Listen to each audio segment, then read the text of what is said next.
Gilli famous ಆಗಕ್ಕೆ ಅಶ್ವಿನಿ ಅವರು ಕಾರಣ ಅಂತ. ಖಂಡಿತವಾಗಿಯೂ 100% ಸತ್ಯ. ಅದನ್ನೇ ನಾನು ಹೇಳಕ್ ಹೊರಟಿದ್ದು. ಗಿಲ್ಲಿನೂ ಕೂಡ ಅಷ್ಟು ಫೇಮಸ್ ಆಗಕ್ಕೆ ಆಗ್ತಿರ್ಲಿಲ್ಲ.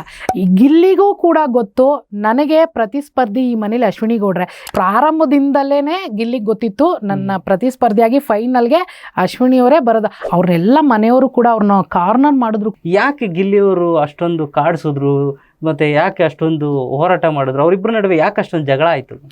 ಸರ್, ಇದು ತುಂಬ ಸಿಂಪಲ್. ಇದು ಹೇಳ್ಬೇಕಂದ್ರೆ ಇದು ಎಲ್ಲರಿಗೂ ಅರ್ಥ ಅಲ್ಲ. ಸುಮ್ಮನೆ ಹೊರಗಡೆ ಏನೇನೋ ದೊಡ್ಡದಾಗಿ ಏನೇನೋ ಹೇಳ್ತಿದ್ದಾರೆ. ಬಿಗ್ ಬಾಸ್ ಅನ್ನೋದು ಒಂದು ಆಟ ಸರ್. ಅದು ಆ ಆಟವಾಗಿ ನೋಡಬೇಕು. ಈ ಗಿಲ್ಲಿಗೂ ಕೂಡ ಗೊತ್ತು, ನನಗೆ ಪ್ರತಿಸ್ಪರ್ಧಿ ಈ ಮನೇಲಿ ಅಶ್ವಿನಿ ಗೌಡ್ರೆ. ಯಾಕಂದರೆ ಗಿಲ್ಲಿ ಕೌಂಟ್ರು ಕೊಟ್ಟಾಗ ಆ ಕಡೆಯಿಂದ ಕೌಂಟ್ರೇ ಬಂದಿಲ್ಲ ಅಂದರೆ ಗಿಲ್ಲಿನೂ ಕೂಡ ಅಷ್ಟು ಫೇಮಸ್ ಆಗಕ್ಕೆ ಆಗ್ತಿರ್ಲಿಲ್ಲ. ಗಿಲ್ಲಿ ಕೌಂಟ್ರಿಗೆ ಆ ಕಡೆಯಿಂದ ಕ್ರಿಯೆಗೆ ಪ್ರತಿಕ್ರಿಯೆ ಬಂದರೆ ಅಲ್ವಾ ಸರ್ ಆ ಒಂದು ಮಾತು. ಗಿಲ್ಲಿ ಫೇಮಸ್ ಆಗಕ್ಕೆ ಅಶ್ವಿನಿ ಅವರು ಕಾರಣ ಅಂತ. ಖಂಡಿತವಾಗಿಯೂ 100% ಸತ್ಯ. ಅದನ್ನೇ ನಾನು ಹೇಳಕ್ ಹೊರಟಿದ್ದು.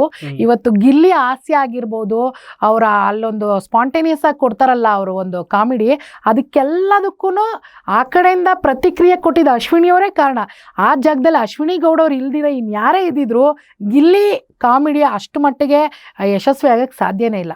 ಕ್ರಿಯೆಗೆ ಪ್ರತಿಕ್ರಿಯೆ ಬಂದಾಗಲೇ ಸರ್ ಯಾವುದೇ ಆಗಲಿ ಒಂದು ಒಳ್ಳೆ ಕಾಮಿಡಿ ಆಗೋಕ್ಕಾಗೋದು, ಒಂದು ಬಿಗ್ ಬಾಸ್ಗೆ ಒಂದು ಒಳ್ಳೆ ಕಂಟೆಂಟ್ ಕೊಡೋಕ್ಕೆ ಸಾಧ್ಯ ಆಗೋದು. ಹಾಗಾಗಿ ಇವತ್ತು ಗಿಲ್ಲಿ ಏನೇ ಹೆಸರು ಆಗಿದ್ರು ಕೂಡ ಅದಕ್ಕೆ ಮುಖ್ಯ ಕಾರಣ ಅಶ್ವಿನಿ ಗೌಡ್ರೆ. ಅದು ಗಿಲ್ಲಿಗೂ ಕೂಡ ಗೊತ್ತಿದೆ. ಗಿಲ್ಲಿಗೂ ಎಷ್ಟೋ ಸತಿ ಅವ್ರು ಹೇಳೋರೆ. ಗಿಲ್ಲಿ ಪ್ಲಾನಿಂಗ್ ಅಲ್ಲಿ ಫಿನಾಲೆಗೆ ಬರೋರು ಇವ್ರಿವ್ರೆ ಅಂತ ಹೇಳ್ತಿದ್ರಲ್ಲ, ಈಗ ಕಾವ್ಯ ಬರ್ತಾರೆ ಫಿನಾಲೆಗೆ ಅಂತ ಹೇಳ್ತಿದ್ರು. ಬಟ್ ಅಶ್ವಿನಿ ಗೌಡ ಅವರು ನನ್ಗೆ ಎದುರಾಳಿ ಆಗಿ ಬರ್ತಾರೆ ಅನ್ನೋ ಒಂದು ಅಂದಾಜು ಗಿಲ್ಲಿಗೆ ತುಂಬಾ ಚೆನ್ನಾಗಿತ್ತು ಅನ್ಸುತ್ತೆ. ಅದು ಪ್ರಾರಂಭದಿಂದಲೇನೆ ಗಿಲ್ಲಿಗೆ ಗೊತ್ತಿತ್ತು ನನ್ನ ಪ್ರತಿಸ್ಪರ್ಧಿಯಾಗಿ ಫೈನಲ್ಗೆ ಅಶ್ವಿನಿ ಅವರೇ ಬರೋದು. ಅದಕ್ಕೆ ಅವನಿಗೆ ಈ ಮನಸ್ಸಲ್ಲಿ ಅವ್ರ ಬಗ್ಗೆ ಒಳ್ಳೆ ಅಭಿಪ್ರಾಯ ಇದ್ರೂ ಕೂಡ ಕಂಟೆಂಟ್ಗೋಸ್ಕರನೇ ಅವ್ನು ಕೆದಕ್ತಾ ಇದ್ದಿದ್ದು ಅಶ್ವಿನಿ ಅವ್ರನ್ನ. ಹೌದು, ಗಿಲ್ಲಿ ಎಷ್ಟೇ ಕೆದಕಿದ್ರು, ಎಷ್ಟೇ ಕೋಪದಿಂದ ಮಾತಾಡಿದ್ರು, ಅಶ್ವಿನಿ ಗೌಡ ಅವರು ಸ್ವಲ್ಪ ತಾಳ್ಮೆನೂ ಇತ್ತು ಅವರಲ್ಲಿ, ಕೋಪನೂ ಇತ್ತು, ಹಠ ಇತ್ತು, ಛಲ ಇತ್ತು. ಎಲ್ಲ ಟಾಸ್ಕ್ಗಳಲ್ಲೂ ಅವರ ಜೀವ ತುಂಬಿ ಆಟ ಆಡಿದ್ರಲ್ಲಿ ಅಶ್ವಿನಿ ಗೌಡ ಅವರು ಸಂಪೂರ್ಣ ಕೊಟ್ಟಿದ್ದಾರೆ. ಅದೇ ಇಡೀ ರಾಜ್ಯದ ಜನತೆನ ಅವರ ಮನಸ್ಸನ್ನ ಗೆಲ್ಲೋದಕ್ಕೆ ಅದೇ ಕಾರಣ ಆಗಿದ್ದಲ್ವ ಅಶ್ವಿನಿ ಗೌಡ. ಅದೇ ಸರ್, ಅದನ್ನೇ ಇವಾಗ ಅವರು ನೋಡಿ ಅವ್ರನ್ನೆಲ್ಲ ಮನೆಯವರು ಕೂಡ ಅವ್ರನ್ನ ಕಾರ್ನರ್ ಮಾಡಿದ್ರು ಕೂಡ ಅವ್ರಿಗವ್ರೆ ಅಲ್ಲಿ ಯಾರು ಹೋಗಿ ಅವ್ರಿಗೆ ಇನ್ಸ್ಪೈರ್ ಮಾಡಕ್ಕೆ ಯಾರೂ ಇಲ್ಲ, ಅವ್ರಿಗೆ ಹೇಳಕ್ಕೆ ಧೈರ್ಯ ತಗೋನಕ್ಕೆ ಯಾರೂ ಇಲ್ಲ. 24 ಗಂಟೆ ಒಂದು ಮೊಬೈಲ್ ಇಲ್ಲ, ಒಂದು TV ಇಲ್ಲ, ಏನಿಲ್ಲ.